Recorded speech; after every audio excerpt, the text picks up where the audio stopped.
Iran अपनी warfare technology से पूरी दुनिया को सरप्राइज पर सरप्राइज दे रहा है और अब उसने एक बार फिर पूरी दुनिया को हैरान कर दिया है अपने उस नए शाहकार को सामने लाकर जो उसने समंदर की तह में छुपा कर रखा हुआ है। जी हाँ, ईरान ने किया यह है कि उसने सी बेड पे अपने मिसाइल के सिस्टम्स को सेट कर दिया है और वहां के उसको लॉन्चिंग पैड के तौर पे अब सी बेड को वो यूज़ करेगा। यानी आसान अल्फाज में समंदर की तह में मिसाइल नस्ब कर दिए गए हैं, इनको कामयाबी से चलाने का मुजाहरा भी किया हुआ है और उसके बाद अब चूंकि इस पे इसकी गिरफ्त ईरान की मजबूत है, इसलिए उसने देखा है कि आपनाए हुर्मुज़ पे चूंकि थोड़ा थोड़ा कर कर प्रेशर बढ़ता चला जा रहा है यूएस की जानिब से कि उनकी नेवी शायद यहां आकर अटैक कर सकती है और कमर्शियल व्हीकल जो कमर्शियल वेसल्स हैं उनको एस्कॉर्ट करके अपनी हिफाजती तहवील में लेकर आपनाए हुर्मुज़ पार करा सकती है। तो उसने इस मौके पर बहुत ही गर्म लोहे पर एक चोट मारी है और अपना एक नया पत्ता शो किया है जो वॉरफेयर से मुताल्लिक है और उसमें बताया यह है कि हमने समंदर की तह में मिसाइल का पूरा एक निज़ाम लगा दिया है और ये अब आने वाले किसी भी दुश्मन को पलक झपकते में दबोच लेगा और उसको तबाह व बर्बाद कर देगा। ये आपनाए हुर्मुज़ के इर्द गिर्द जो ईरान ने बिछाई हुई हैं बारूदी सुरंगें, उसके अलावा एक अलग सेटअप है जो यहां पर लगाया गया है। इन मिसाइल्स के बारे में बताया गया है कि ये सबमरीन से फायर किए जाएंगे और उनकी जो गदीर सब है उसको वहां से उसके जरिए इसको लॉन्च किया जाएगा और इसका कामयाब मुजाहरा किया गया है। ये 100 मीटर पर सेकंड की रफ्तार से निकलता है समंदर का सीना चीर कर और फिर बाहर निकलने के बाद ये दुश्मन पर हमला करता है और इसमें तकरीबन 2000 किलोग्राम तक जो है वो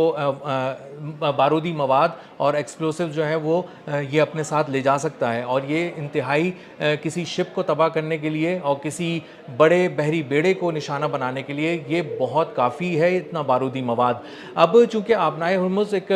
हॉट टॉपिक बना हुआ है पूरी दुनिया के अंदर, सदर ट्रंप ये कह चुके हैं अमेरिका के कि ईरान की नेवी को कि आप जाएं उसको निशाना बनाएं, वहाँ पे जितनी भी उनकी बहरिया है, पहले उन्होंने ये क्लेम किया था कि ईरान की तो बहरिया ही ख़त्म कर दी गई है बार बार उसको निशाना बना के, और हमने बारूदी सुरंगें भी गुज़िश्ता रोज़ उन्होंने कहा था कि हमने वो भी साफ़ कर दी हैं, तबाह कर दी हैं, उड़ा दी हैं। तो अब वहाँ पर कोई ख़तरा नहीं है, हिम्मत करो थोड़ा सा आगे आओ। ये कमर्शियल वेसल्स को ये पैगाम दिया जा रहा था डोनाल्ड ट्रंप की जानिब से। कमर्शियल वेसल्स कैसे आगे आएंगी जब यूएस की नेवी अपने जदीद तरीन हथियारों और जदीद तरीन जो बहरी जहाज़ हैं, तैयारा बरदार जहाज़ हैं, उनके साथ और बेहतरीन नेविगेशन सिस्टम्स के साथ, सैटेलाइट सिस्टम्स के साथ, जैमिंग सिस्टम्स के साथ, वो जब आगे नहीं आ पा रहे खलीज फ़ारस में और खलीज फ़ारस से आगे जाके आपनाए हुर्मुज़ के करीब पहुँचना तो बहुत दूर की बात है। तो ये कमर्शियल वेसल्स कैसे अपने तौर पर जो गैर मुसल्लह भी हैं आगे आ सकती हैं। उस वार्निंग के बाद जो ईरानी पासदारा ने इनकलाब ने बहुत क्लियरली दी हुई है कि किसी भी तरह अगर उन्होंने अपने सिस्टम के ज़रिए आगे आने की कोशिश की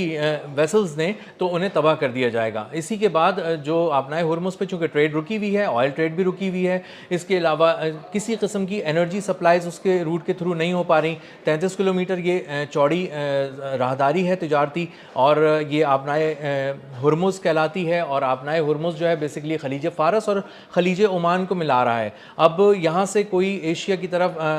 कोई कार्गोज़ नहीं जा सकते, एशिया से कोई कार्गो जो है वो आगे यूरोप की तरफ नहीं जा सकता। तो चूंकि सारे कार्गोज़ रुके हुए हैं इसलिए एक बदतरीन एनर्जी क्राइसिस पूरी दुनिया के अंदर देखा जा रहा है, ख़ास तौर पर एशियन कंट्रीज़ के अंदर बहुत ज़्यादा है। गुज़िश्ता रोज़ हमने बताया भी था कि भारत में जो है वो गैस ख़त्म हो गई है क्योंकि उनके जो उनके कार्गोज़ थे और LPG के लिए जो उनकी सप्लाईज़ थी वो सारी कट हो चुकी हैं और वहाँ पे ना मुर्दे जलाने के लिए गैस है, ना रोटी पकाने के लिए गैस है। जो ज़िंदा लोग हैं वो भी तकलीफ़ में हैं, जो मर चुके हैं वो भी अपनी आखिरी रसूमात के उनके प्यारे उनका इंतज़ार कर रहे हैं। तो अब ईरानी पासदारा ने इनकलाब ने इसको यकीनी बनाया है कि आपनाए हुर्मुज़ समंदर में होने वाली जो सबसे बड़ी बहरी जंग है उसमें अभी तक उसका पलड़ा बहुत ज़्यादा भारी है और अभी तक अमेरिका की नेवी इतनी हिम्मत नहीं कर सकी कि वो आपनाए हुर्मुज़ के करीब आना तो बहुत दूर की बात है, वो खलीज फ़ारस में भी कुछ आगे तक नहीं आ पा रही। अब्राहम लिंकन ने कोशिश की थी कि वो अपना फासला ईरान से कम करने की कोशिश करे, उसके जवाब में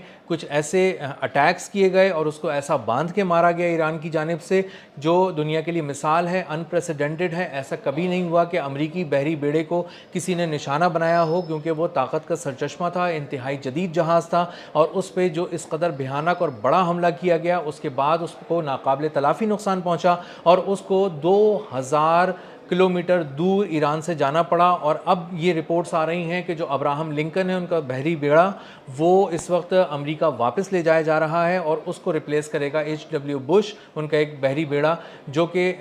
यहाँ पे जराल्ड आर फोर्ड के साथ मिलकर यहाँ अपनी अस्करी क़ुव्वत को किसी तरह बैलेंस करने की कोशिश करेगा। लेकिन अब तक हो ये रहा है कि जो समंदरी जो महाज था समंदर का, वो बहुत ज़्यादा अमेरिका के हक़ में था, ऐसा लगता था। लेकिन ईरानी पासदारान इनकलाब ने इसको इंश्योर किया कि समंदर में उसको इस तरह अमेरिका को इंगेज किया जाए कि वो बिल्कुल करीब ना आ सके, ऑयल ट्रेड को बिल्कुल बहाल ना करा सके। और ऑयल ट्रेड को मुसलसल सस्पेंड रखने से ईरान को बहुत बड़ा मार्जिन मिल रहा है, बहुत फ़ायदा हो रहा है और उसकी बात अब पूरी दुनिया तक सुनी जा रही है। पूरी दुनिया उसके ख़िलाफ़ जो हमले हो रहे हैं उस पर, उसके ख़िलाफ़ आवाज़ उठा रही है, क्योंकि उसकी अपनी भी कुछ रगें ऐसी हैं जो दुख रही हैं ऑयल सप्लाईज़ के ज़रिए। इसी तरह सऊदी अरेबिया, मुत्तहिदा अरब अमारात और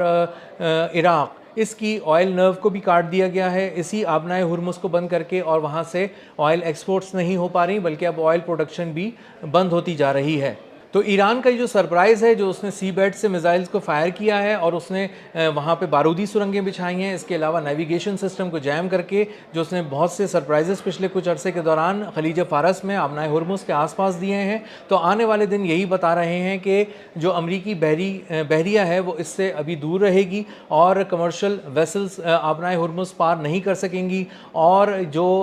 बहुत से लोग पूछ रहे हैं कि आने वाले दिन तेल के हवाले से कैसे होंगे और ऑयल का ये जो क्राइसिस है दुनिया भर में, क्या ये रिजॉल्व हो सकेगा। कुछ खबरों को अगर जोड़ा जाए तो अंदाज़ा ये होता है कि आबनाए हुर्मुज़ अभी कुछ अरसे नहीं खोली जाएगी और ईरान वाज़े तौर पे कह चुका है कि वो $200 तक जाता देख रहा है इंटरनेशनल क्रूड ऑयल की प्राइसेस को, और अभी ये $150 भी नहीं गई हैं। तो आने वाले दिन बहुत ही सख्त हो सकते हैं, बहुत ही कर्बनाक हो सकते हैं और पूरी दुनिया की मईशत जो इस वक्त लरज़ रही है वो आने वाले दिनों में मज़ीद इसके झटके सहने पर मजबूर होगी।